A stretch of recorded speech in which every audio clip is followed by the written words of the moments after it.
listening to Circle Up Prowl Weekly. I will be there at the Vikings game, ready to watch the Jaguars kind of play football. They play football on defense. I wouldn't even give them that much credit because the secondary can't get a pick six or can't get a pick for that matter. Yeah. I mean, they still play defense. We've talked about this a little bit. I think that the defense would be a lot more aggressive if they knew the offense wasn't going to screw it up. Right. I mean, you got to remember they're beaten down mentally also. Yeah, it's obvious. The way they play in coverage, they're trying to not give up the big play, and that's pretty much been the Gus Bradley right ever since he's been here. But sometimes it's you like, gotta take chances, right? Keep them up, keep them in front of you. If you give up a 10-yard pass, that's fine. Just don't give up, a 30-yard pass. Play a lot of man-to-man. I mean, it's more. Well, isn't man-to-man where you get most of your interceptions from?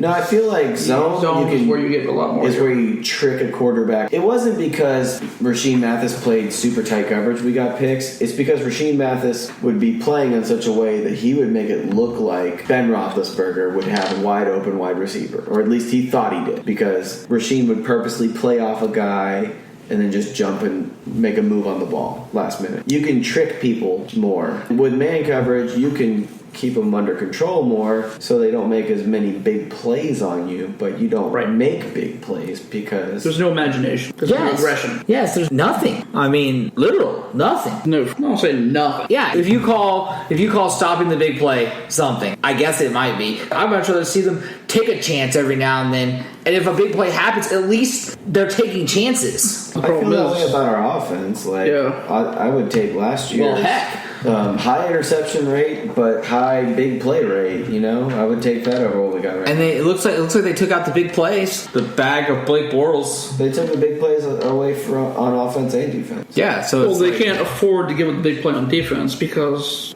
anytime. Well, how's that affording it? Okay, anytime we narrowly have any competition. Anytime we're in the game, so if we give up the big play on defense, it's essentially out of the game. Yeah, it's over. You see what I'm saying? Think about all the times the offense gave the ball right back, put the defense in a bad position, and the defense got a 3-and-out. They got a lot of 3-and-outs. They got a lot of 3-and-outs. I don't even remember how many, but I know it was a lot. They converted on 1 3rd down the whole game. But it still didn't matter. That's my point. Yes, we stopped them on 3rd down. Someone call the press. It would matter if the offense did anything with That's my point.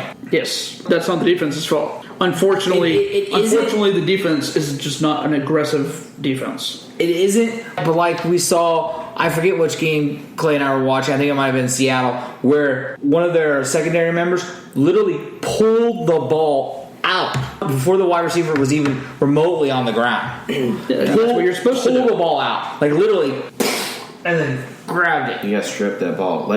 Play like you did in Kansas City, possessed. You had to get a turnover. That's the way they played, and they got a turnover within the first couple minutes in Kansas City. They got 2 turnovers in Kansas City, right? I believe so. And they don't normally play like that because they're not normally, on the verge of creating a new NFL record for no turnovers. Did not help. So, give it a couple weeks and they'll get it. They'll be right back there. I don't know. They just can't afford to take the risk is the idea. Another thing is, unfortunately, the pass rush really isn't there. There occasionally. All right. But it's really not a dominant factor. So here's another interesting stat. That sets up the secondary. Because honestly, you got a lot more coverage sacks. I don't know what kind of sacks Unique has gotten. That's what it is. Unique is going to break Tony Bracken's rookie record for sacks. Oh, no, don't get me wrong. Unique is good. But he needs someone else in there. And my personal opinion, Dante is good. But he doesn't have any more imagination. He needs to have more imagination. No, that hit that he laid, and I could hear it. You could hear that echo. I heard about this. I didn't see this play. Yes, you could just hear it because we have it right there in front of me because I was sitting in the clubs. He needs to be a linebacker. It's what he did in Florida. Sometimes. But he needs to go back to linebacker. He needs to be a hybrid. Whatever. He needs to be. He needs to be able to drop down. If only our defense had some made-up bullshit position where you're somewhere between a pass rusher and a linebacker. That'd be cool if that were actually that would be perfect. Was a thing, yeah. You call it something stupid like Otto, and then just put him there. Well, Gus is an idiot. Yeah, that'd be about right. So I'm just spitballing. Yeah, but we don't use them like that. Anyways, back to the rookie, Ziggy Ansah. Rookie? Yeah. Opinion. In his rookie year. Oh, okay, in his rookie year. Yeah. Time traveling. We're time traveling back to his rookie year. So go ahead. I think this is his rookie year. Ziggy Ansah? Oh, sorry. My bad. Rookies with 6.0 sacks through 11 career games over the last 5 years. Yannick Ngakoue, Ziggy Ansah, and Bruce Irvin. Those guys are pretty good. So we know we at least got one. I like Yannick. Yeah, I like him a lot. I'm not saying he's not, but he needs a little help. Yeah, of course, right? I think we can all agree on that. I'd like to see. At the end of the day, he's still a rookie. I mean, he's turning the corner. Don't get me wrong. I'm not taking anything away from him. He's turning the corner a lot faster than Dante Fowler. Well, he's doing less dumb stuff than Dante Fowler. That too. And not causing 50-yard penalties that helped us lose a game. You can blame Baltimore on Dante. Yeah. But I'm just saying, after that hit, I honestly believe he needs to be a pseudo backer, a hybrid, do something. That was a hit at linebacker, Liz. That was impressive. Would he still be a linebacker in 3-4? Yes. He'd be that rush backer guy. Yeah, he'd be that rush backer. He'd be like a Sam. Because looking at the talent we got, I'm just moving ahead with the inevitability that we're going to fire Gus. Oh, yeah. And the next guy comes in is not going to want to do his weird hybrid defense. No. So what players are This gone? is going to be... So what I think we do is we go straight up to 3-4. Oh, Because if you look at back. our personnel, there's more 3-4 guys than 4-3 guys. Because he wants what he was trying to run, yeah, obviously. Yeah. Or just not running it. It would be ideal. Yeah. I honestly think so. Because you've already got the nose pieces. Yep. And you've got good 3-4 ends. Like, that's what Tyson was in college. I don't know if they keep Jared Odrick, but he would fit that role really well, too. He would. I don't know if they keep him either. It'd be very questionable. That is the position they moved Malik to, where he looked like a monster, was when he became like a 3-4 DN. And they were actually worried he was going to regress because he didn't look as good as a 4-3 tackle. And that's what we put him at. You know, keep Tyson Roderick, have Malik Jackson on the other side. You know, whatever fat guy, Avery Jones or some Roy Miller, Sheldon Day, someone, whoever. whoever. Out of here, get the fuck off my team. Yeah, he's gone. And then you've got solid big men. You got plenty of options at linebacker. Oh yeah, you've got some decent options. I won't say you have plentiful options, but you have decent options. But we still don't have a good solid DN. An extra DN, I guess you could say. Well, DN's different in a 3-4. Well, we still need the rush guy. Well, that's what your rush comes from linebackers in the 3-4. Yes, it's a different approach. You got 3 big fat dudes up front because you got less guys on the line of scrimmage. They got to be extra fat, and then you've got 4 linebackers. That's where you can get like that sexy Rex Ryan. Who knows where the blitz is coming from? Kind of you can go a lot more exotic with it. You know, in a 4-3, you kind of know where it's coming from. You just got to be able to stop it. So yeah, that's where Dante could be put on as a rush backer. And I think that would be an ideal role for him. I really do. Yeah, possibly. Anything's better than what we got now. Yes, anything in the Lotto, Jotto, Gelato stage would be much better. I honestly think we've got good pieces. It's obvious from the talent on the field. We're not aggressive enough with it. Because Gus's defense, Todd's defense, they're not aggressive. They don't want to be aggressive because they don't want to take the chances. Yeah. Because you take the chances, you can't do it with the offense we've got. Because you take a couple of chances, it's a bend or break thing. That's the old Tampa 2 adage. Bend and break. You take that chance, you lose out, game's over. Yeah, typically great defenses give your offenses more chances to win. Right. Well, rarely is it a situation where the defense absolutely wins you the game, like the 2006 Bears defense. That defense won like every game for them. And I That's guess, rare, though. and I guess, Or the 2000 Ravens team. Or the 2000 Ravens, obviously. and I guess that's kind of what the defense, still the Denver Broncos defense, is doing for Denver, because Denver has definitely helped them out win the games they have won. Yeah, and honestly, what they're doing is they're giving their offense the ball more often than not. Where instead of they are making plays. They're making That's the thing. They're making more turnovers. game-breaking plays, more turnovers. Turnovers are key. Which is mind-blowing, but at any rate, That's the biggest thing. The defense has got to, hopefully into the next regime or something, because it's not going to change this year because the way they do it. Turnovers is going to have to be a necessity. But I mean, you look at the defense, you can see easily how they could salvage it under a new coaching staff. The offense, I don't know. The how many of these pieces are fixable? I don't even know what's coming next on the offense. Because some of these pieces look broken. Really look broken. And how they some of looked them so look really great angry. last year. Some of them are just angry too. Yeah. I saw a video of Allen Robinson getting jammed at the line of scrimmage, and he is bigger than pretty much every corner he comes up against. Like, he is a very physical receiver. He got knocked down to the ground. Like, he's on the floor, like, immediately. Man up. Just not, yeah. I mean, he's looking soft on the field and off. I don't know if that's coaching. I don't know if that's just discouragement from the way the year's going. Probably a combination. It's probably a lot of discouragement. I mean, he's still young. I mean, I'd probably definitely would handle a lot more on discouragement. Can he shake out of that? All right. I would imagine so. I hope so. Well, it also goes across the whole thing. I don't even know. I'm at a loss for words right now. It's just thinking about the Jaguars makes me want to blow something. I don't really understand how after 10 games or 11 games, right? 11 games, 12 games, 12 games. how they can still be this bad. Because that's coaching in a nutshell. I don't know how to put it. And the quarterback, but coaching mostly. How can you go not just breaking records, but pushing them far out of reach? Yeah, shattering records. Can you imagine Blake Bortles holding that record for the next 20 years? That's very possible. Or longer. I hope not. It's very possible. Yeah, 35 touchdowns. It's not like he had, like, previously the record was kind of a laughable record, but I mean, like, at this point, it's a good number. Like, yeah, 36 touchdowns was the record the year that he went 35. Right. It's going to take a dang near miracle. It's going to be a while to think like he might not be the guy in a year or two. It's disheartening. It's crazy. Oh yeah, it's really disheartening. I don't know. Yeah, that's my big thing with offense is how many of those pieces can you save? What do you think about Yeldon? What's everyone's honest opinion, real quick, on Yeldon? I think he was overdrafted. I think he's a very average at best back. He's a good spell. And I say that with confidence, but I do feel like every Alabama back is going to be overdrafted, regardless. Yeah, because they all have. But weirdly enough, Alabama offensive linemen are not overdrafted. Pretty weird. You figured that would go hand in hand because it seems like no matter who you put behind those lines, they just keep cranking it out. It's just a bunch of top of the draft picks at running back instead. And Mark Ingram, I think we went over this a couple of weeks back. Mark Ingram's like the most consistent of them all. And he's not great. Yeah. None of them really. Derrick Henry's to be decided, but yeah, you had Eddie Lacy for like 1 year. Yeah, I think Eddie Lacy has had the best overall season out of any of them. Yes, I believe so. But he's trash. Trent Richardson. That's the one. That's the one we couldn't remember the other day when we were talking at work. Oh, dang! Weird how you would forget somebody like Trent Richardson. Imagine that. First round draft pick twice. Unbelievable. I love that guy. Yeah, don't we all as Jaguar fans? The one shining glimmer of hope was Marquise. I mean, a lot of people wanted to cut him before the season. Yeah, we in this podcast group right here, right now, we're not in that group.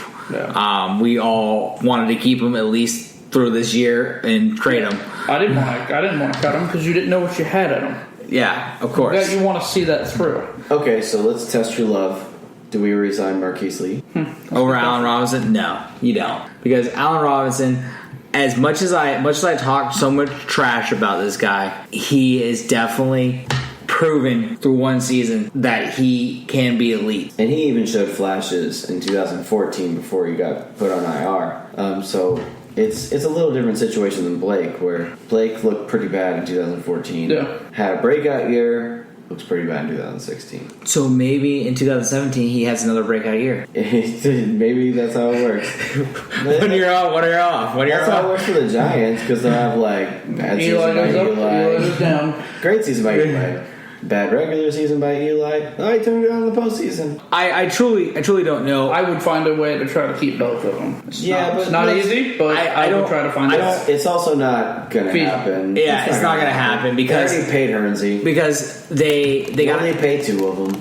Yeah, you can only pay two of them, and you gotta re-sign Brandon Linder, your center, after this year. He's up for contract, right? Wherever you end up putting him. No, I think that he's good through, like, we wouldn't have to re-sign him until 4 years, right? 17. Oh. After 17. Okay. Same thing with Allen Robinson. Like, the talk was... And like, you don't want to re-sign Hernsey right now. I mean, Lee right now. Yeah, we don't have to re-sign them until after 2017, but the talk was, with a year left on the contract, they would probably want to do an extension. Well, that's my point, because you're going to have a bunch of them in that year because you're going to have. Yes, you're going to have a bunch of them starting to line up. You have Allen Robinson. You have Linder. You're going to have what's your boy from Florida State, linebacker Telvin Smith. He's not his boy. He's our boy. He's our boy. I don't know if there's a Jaguar fan that don't like Telvin. So elated when we got him That's just three that I can think of on top of my head. I don't think you want to sign all three of them back the same year. I think Marquise will be the odd man out. Yes, more than like inevitably Marquise will be. Obviously, this being his best season, maybe you can get something for him. Still doubtful, but still an awkward person when catching the ball. I mean, better. Yeah. Oh no, he's definitely shown to be better, and he's actually shown to be a bit more of a physical receiver. Yeah, he does fight for it. More physical. I'm not going to say he's like an ultra physical, But but when Allen Robinson is trying, he is the man. when he's trying. Wow, now we're done trying. That's a shot. Allen But just he's going after the ball instead of the fans. True. I mean, who would you expect the Jaguars re-sign first? Out of those, I think there's 3 or 4 possible re-signees. You go with the one that's earned it the most. Talvin Hasn't had a down moment. Yeah, I mean, he goes without saying. Okay. He's has- your first hit. You really want to you could try to find some down plays. Yeah. You can't even find a game where you're like, oh wow, Telvin played really bad in this game. They were talking about benching him before week At the one. beginning of the season, that was so stupid. A reminder: the preseason don't mean shit. Yes. Well, I didn't even think that was preseason talk. That was before preseason. Oh, he's just looking a little sluggish out there. Blah blah blah. Whatever. Get the f out of here. They just said because Miles would be faster and better in space, better in coverage, and all that good jazz. Well, he proved them wrong. They were trying to find a way to move pieces around, Right. and they're trying to work around this one certain piece because you can't touch pause. Yep. That's Can't the way move this that. coaching staff is going to be. And They were bound and determined not to move balls. he's had his best year. He's played really well. In about 7 years. He did go a couple wrong directions last game. It was kind of comical, but I mean, it happens. I don't know. Vikings. Any chance? I'm sure. I hope we wear teal. Then again, I don't know. I hope we don't because Gus doesn't deserve it. I would like to get this win for Jimmy. I would kind of. I don't think we have won a game putting somebody in the pride of the Yeah, we discussed this a couple weeks back, didn't we? I don't think I can't recall one. Did Well, we it's win Tony? when Baselli went in? I can't remember, to be honest. That's been so long. Okay, we didn't win when we put Freddie in. We didn't Then win when we put the Weavers in. Yep. Like, we didn't even get close when we put Fred in. Poor guy was there. So I mean, there's a chance Minnesota's coming in, losing their last 6 out of 7. And just coming off, Minnesota Vikings lose Pro Bowl safety Harrison Smith for the rest of the year. Oh man, that So- sucks. But hey, if there's a get well game on your calendar, You know where the ER is. It's not at in Everbank. Duval. Come on down, Vikings. And they're getting their head coach back after a retina surgery. Which that was a little strange. I didn't never read about it, but Goddamn, missing your quarterback, missing your star running back, missing your coach. missing your star Pro Bowl safety, Yeah, it's bad. Hey, and somehow but at least- still in the hunt. We're still gonna lose this team. But at least they have a new stadium. Oh, it's sweet. That is some sweet glass. Got a big ass horn. Yeah, that's exactly where I was going with that. Got a big ass horn. Yeah, because I remember a couple of weeks ago they had Randy Moss up there. Yep. That was cool as hell. Hell of a lot cooler than that bell. Yes. That bell is so random. Bell just The concept was alright. Plus, I also missed the Gunny not being the one doing it. The first year, bell just makes me sad. It's like ding, ding, ding. it's like this. Ah, crap, we're still shit. As a Jaguar fan, I'm not a fan of the fourth quarter. No. I'm a fan of the pregame. Because we know the pregame were undefeated. I'm a fan of the offseason. Because the off-season chatter. You know this next year, totally off topic. Every pundit will be making fun of us this next off-season. Oh, don't expect us to be the darlings of Oh, no. the national media. Because the one time they go to pick us and we spit in their face. No, we screwed it up so bad. Yeah, we did. So bad. So, who's it going to be, guys? Miles Garrett, Reuben Foster, or Jabril Peppers, or Dalvin Cook? I'm going the sexy pick, Dalvin Cook. All right, Florida State homer, would you take Dalvin Cook top 3?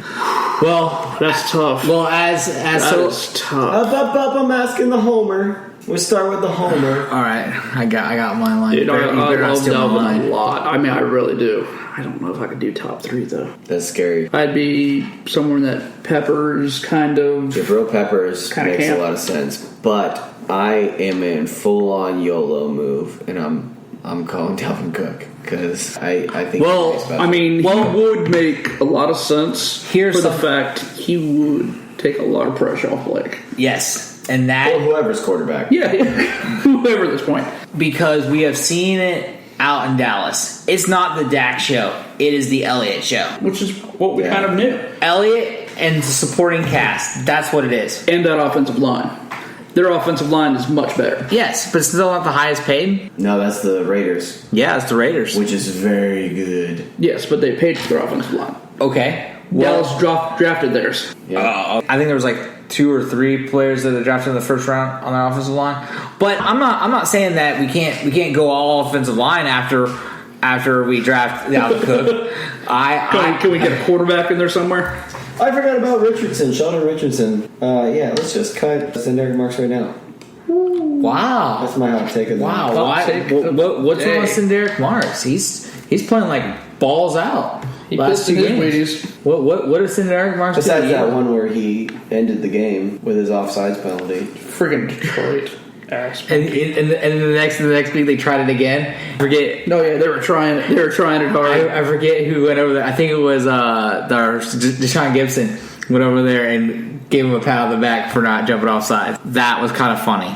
Yeah. But hey, if Dave Caldwell survives, I'm starting to think he's not going to. But if he survives, there's only so many directions he can go at the top of the draft. Yep. Because it's a weird game where even if the best pick there is a quarterback, he can't really make it. No.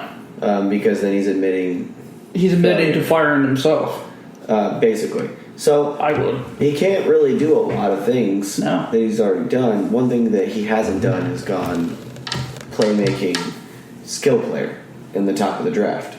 Hasn't done it. No, he hasn't. So he could take a running back in the top of the draft and still not admit failing at any of his other picks. Accurate. TJ was a pretty high pick. TJ was drafted 2 rounds too high, in my opinion. He was a high second rounder. In my opinion, he should have been drafted late 3rd, early 4th. He's a third round running I back. wouldn't go top half though. You said high second round, but he was. High. I guess he was the third running back taken, right? Yes. Yes. Who would you rather have, Todd Gurley or TJ Yeldon? Neither. I would maybe take TJ. Well, this year we're. Good old what's his face. I know. I can't think of his name. I should. That's how relevant he was as a rookie. Yeah, Melvin Gordon is what you're trying to think. Melvin Yeah. Gordon's okay. But Yeah, but he had a bad rookie season too. Either one, I didn't want either one of them. I wanted Telvin Coleman. yeah, not a bad one. What about Jonathan Allen, Alabama? Tackle. Is it D tackle? D tackle, DN. I think he would play DN for I us. don't know. Next week we'll probably go real heavy draft talk because we're there.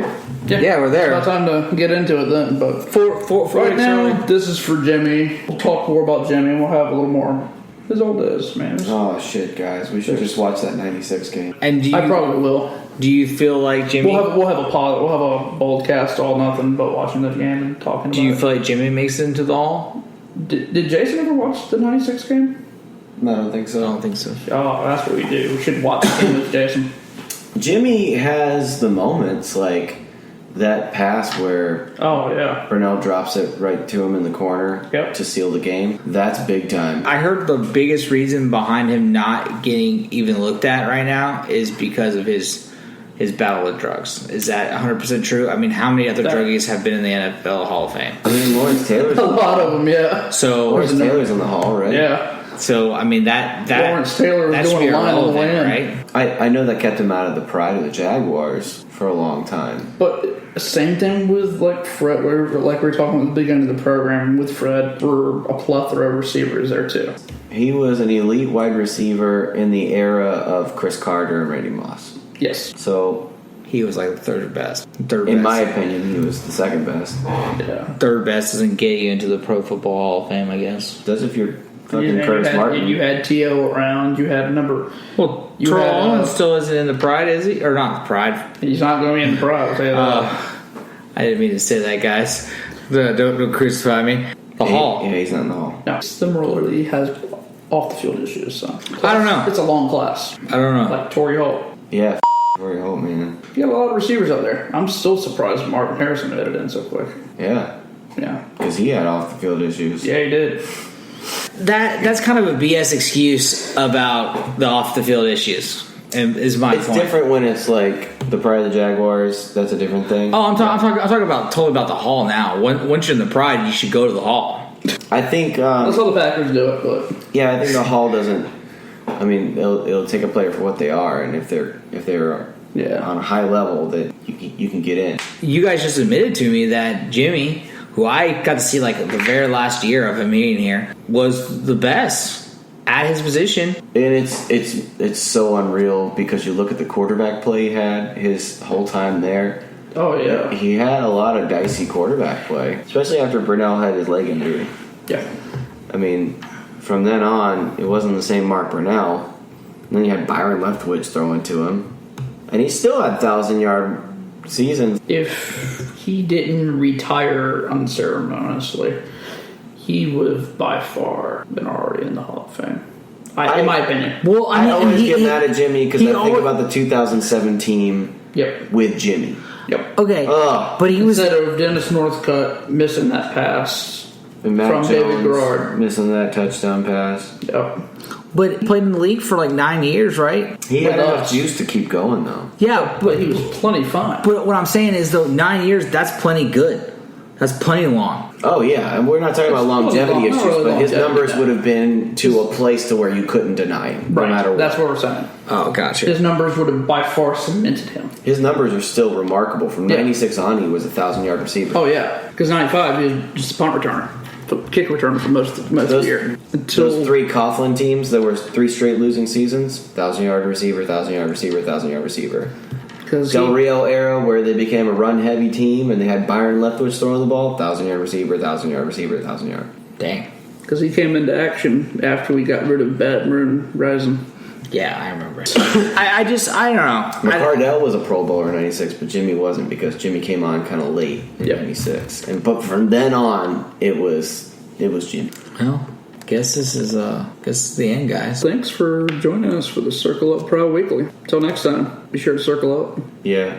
Circle up, because that's the funnest part, honestly. Yeah, show up early on Sundays. Show up. Definitely show up, not for the Jags, do it for Jimmy. Yeah. Show appreciation to Jimmy and for what Jimmy did for you and the feelings he expressed to you. Yeah, he didn't ruin the thing that you loved in childhood. No. Show up for 82. Yeah, show up for 82. Do it for 82. I hope he shows up to Duval Bryan. Oh, dude, I'll be so stoked. Yeah, this is pretty cool. He did A circle up with Jimmy. Oh, man. Hell to the yes. And with that being said, thanks for joining us. Follow us on Bullcastify, Instagram, Twitter, Facebook, and all that good jazz. Duval. Peace out. Least we stole show. Least we stole Show. Least we stole Show. Least we stole Show.